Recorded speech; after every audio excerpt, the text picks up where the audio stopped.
Hey, Kendricks. You know what? I wanted to do another video, and so I'm just chilling here on the couch.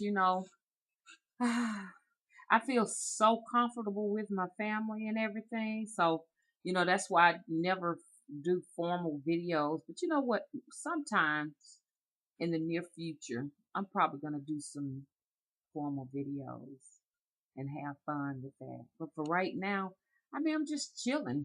I feel more wanting to do videos when I could just throw on a gown or throw on my house robe or whatever and just do the video. Because if I had to be formal about it, then I probably would never hardly do videos. And anyway, that's my family out there. Y'all all in the house and everything. Y'all just have a seat and just get you some coffee and some hot cocoa in there and just make yourself comfortable and make yourself at home, okay? So, I must say this. Join me on Facebook.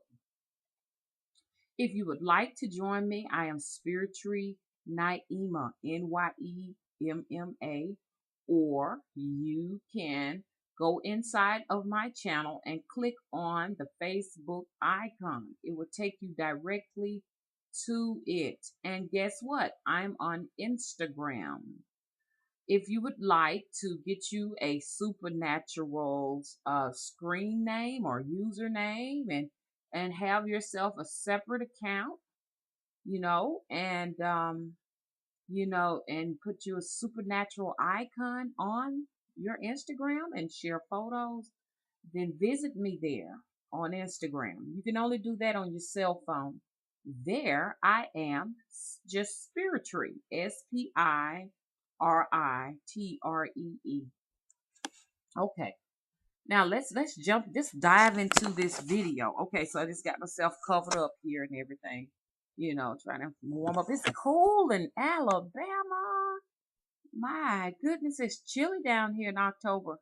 Kind of unusual. It's funny because it's really cold at nighttime, but in the daytime it feels like a desert. It gets really hot here.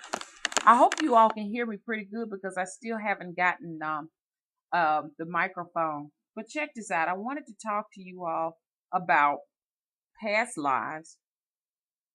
That's a phrase, most coin it. But you know what? I have found on my journey that it's not a past life, but it's a parallel life. Why is it parallel life? Why is it parallel life? I'm sorry. It's because I found that even in my past as a child, as a teenager, I still revisit those moments. It is so real to me. It's just as real as I'm sitting here talking to you, family. Now, this began in my 40s, so a lot of the times we may say, well, you know what? I've never done anything like that.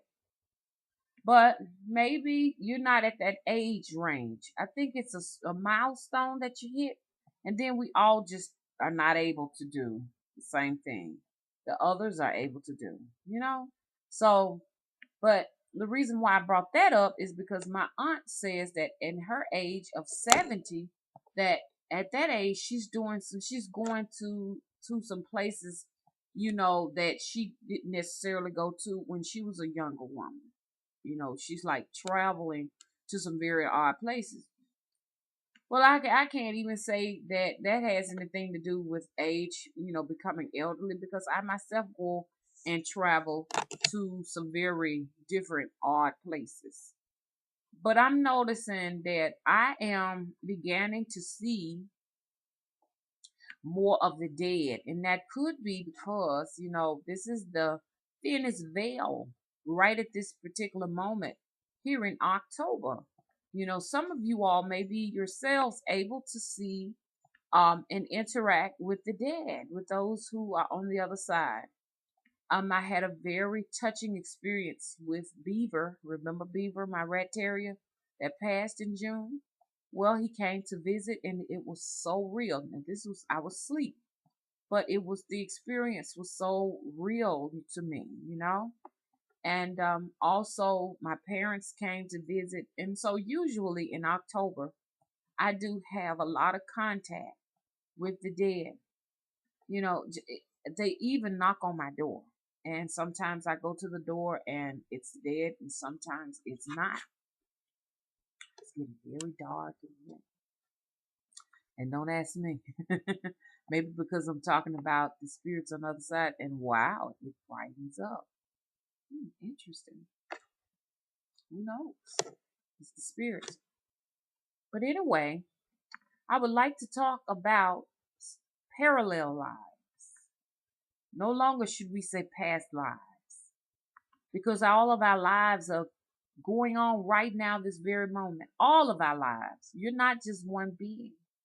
No, you're not. You're an inter or intra dimensional being, meaning you have many lives coexisting at this once. The reason why I know is because I myself have many families in other dimensions, in parallel lives, friends in parallel lives that are not necessarily here in this life. So it's very interesting. The reason why I just got to talk about this is because it's been laying heavy on my heart, because I had an experience as a child where, when I first found out what death was and began to, you know, try to make some sense out of it. Matter of fact, I had a pencil in my hand, and I was eating the lead out of the pencil because I used to love the taste of lead in a pencil. Don't ask me why, but I would eat the lead off of the pencil. The little girl said this. I think I was about 4 years old. She said, "Don't eat that. You're going to die. You're going to die." And at the time, it was the first time I ever heard the word die or death. Because I wanted her to explain to me. I said, what is die? She said, "You will no longer be here again. You will miss your mommy and your daddy, and you'll go away." So I began that night to really think over the word die and death. And I had an experience. It was like a moment of going into a trance, but at 4 years old, you don't understand that. And I was in this very dark room, very dark, but I could look up and there was a window. And in that window, I could see just a little bit of light. It was like dreary light, though. Never sunlight, but like a dreary light that reminds me kind of like London, or a place where there's very little sunlight, mostly fog. And I remember just being so lonely. Well, that was about 4 years old. But it was here lately, within this past week or two, that I have gone once again. That's why I said they're parallel lives. They're not past lives, because you will re-enter and revisit these lives real, just as real as I sit here once again. When I revisited the life, I made more sense and understanding of that life. And lo and behold, I found out that I was like an inanimate object. That was the most hallowing moment in my life, and I said that I would love to have the opportunity to talk to my family about this. I was on a shelf. I was on the lower shelf in a dark room. And now I realize why I'm so fascinated with dolls, because I was a doll. I inhabited a doll body. And the experience, to me, it was so sad. It was so sad because, I was there in the doll, and I wanted to come, I wanted out of it. I guess I was in something was holding me in it, but yet I could still see the window And I did realize that I was on a shelf, but I wanted to be in someone's arms because I felt neglected and I was not loved. And I was like, oh my goodness, later on after the experience, I was like, I was a toy. I was a toy that wanted to be played with, that wanted to be touched. I wanted out. I wanted to go outside. I wanted to, you know, and I would never experience, I would never will in my life forget this particular experience. Never will I. It was such a dark room and a lonely existence. And there were other objects around me, but they weren't alive, not like I was. And I would always, when the light comes up, but it was not sunlight, it was just enough light to light the room up. I would always hope and pray that this particular day, that some little girl would touch me, hug me, and play with me. And so you all, that's just an experience that I wanted to talk to you about. And I have had, and I myself now have many parallel lives, but that one was very interesting. You hear most of the time when people talk about being a human being, but you rarely hear about experiences of people being inanimate objects. That lets me know that everything around us has a soul or a spirit. Everything don't have a soul, I'm sorry.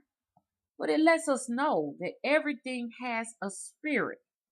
The only reason I say that everything does not necessarily have a soul because I'm not quite sure if inanimate objects have a soul. I'm not sure. I'm not sure at that particular time when I was a doll that I had a soul because, and then at the same time too, some people can have a soul and the soul can leave the body and leave the body with only a spirit. But anyway, don't want to get into that too much. But if anybody would like to elaborate on it, feel free to make a video on it or just leave a comment. Because it's a very in-depth subject matter. Believe me, it is. Okay, so that was I do remember having various human experiences. And one day maybe I'll get a chance to talk about the other human experiences that I've had. But one in particular, another one, because it's the ones that when I was not human that fascinate me the most. Another one, and I think I've shared this one with you all long time ago, about 4 years ago, and it has really changed my views and ideas on life. It really has. I'm gonna talk about it again because I get emotional when I talk about it because I know that all of these lives in these other places, these parallel lives, are an extension of myself. Just like the different spirits being a medium, inhabit my body. I know that these parallel lives are a part of me too. So if I seem to be a little bit, just jittery and stuttering or whatever, it's because I feel so, emotional when I talk about the lives because they are me. Let me tell you about this experience. I never will forget. And if you all remember it, don't worry about it, okay? Just don't pay this part any attention. I was in a dollhouse, a very large dollhouse. Had little furniture in it and all of these little things that little doll houses have, and even little like Barbie doll style, objects inside of it. And I remember it being nighttime and I was in that dollhouse. And lo and behold, I look up in the window and guess what was staring at me?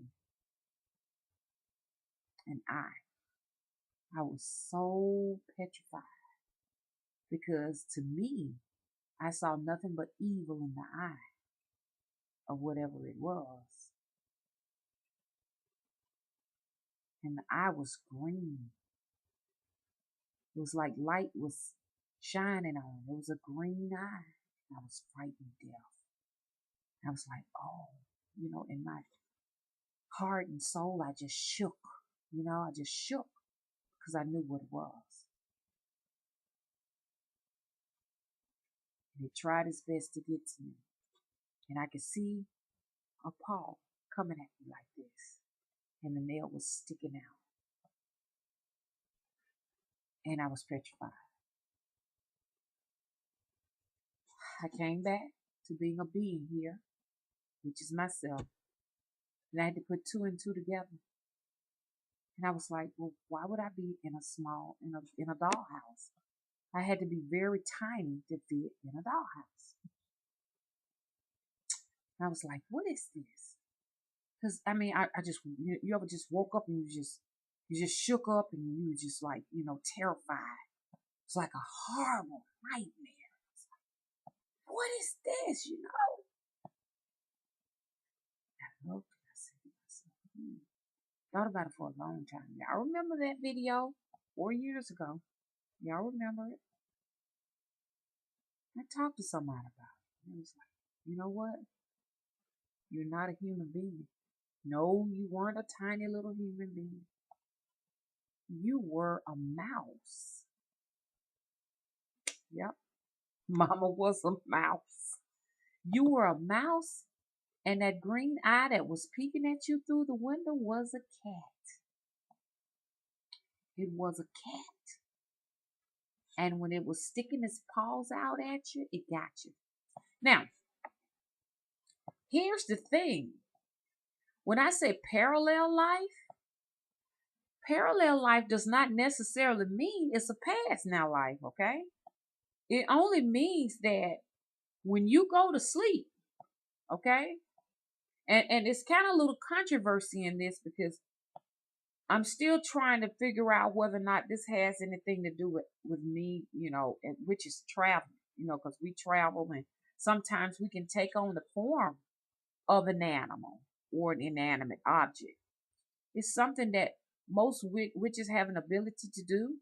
So I'm not really sure if that was just a witch's travel and I just happened to be in somebody's house at that particular time because I was sleeping in my bed. Or if it's still once again just an extension of who I am and where I would go when I'm sleeping. So I'm still trying to figure that one out right there because, I've gone plenty of time in different homes and stuff, and I've done readings and stuff with people, and the people would say, I see your presence. And most would say that they see a moth, or sometimes a brown moth, or a black moth. So, not sure how this thing works. Not sure, because a lot of the times I will travel and go places. I live here in the United States of America, and I've actually done a reading for a young man in the United Kingdom. I think he said he was in the United Kingdom, somewhere in Europe. And no, it couldn't have been Europe. No. I take it back. It was Australia. The reason why I say it was Australia because here was summertime. There was winter. And I remember sitting in my house and it's warm here. It gets really warm down here in the South. And I remember, being on the phone with him and doing a serious reading and just getting extremely cold. I was shivering. It felt like I was just turning to ice. And I was able to describe to the man his flat. I mean, not his flat, I'm sorry. His house, exactly what it looks like. And he said he had his fireplace on. I could see that. He had a little creek in front of his house. I was able to see it all. I was actually there. And when I described it, and I said, "Hey, is this your house?" He said, "Yes, this is my home." He said, "Where are you?" I said, "I'm in front of the little creek in front of your house." And I told him, I said I was cold. And he came out to put a blanket on me. And when he came out, he said he saw absolutely nothing. So whatever I was, maybe I was very small or tiny or something, but I did have a physical body. But I'm not sure what kind of body it was. So a lot of the times when I'm doing remote viewing or traveling, I do assume a physical body of some sort, a praying mantis, an insect, or may just be a bird or an owl or something like that. But most times I'm not sure what type of body it is. But anyway, if you all could you please, you know, comment? It is appreciated. And if you'd like to do a video on your parallel life, it is welcome. Okay. Guys, I wanted to show you all my little owl that I have pinned in my hair. Let me get a little closer. Do y'all see it? It has yellow eyes. Anyway, I'll be back in just a bit, okay? Bye-bye. Bye.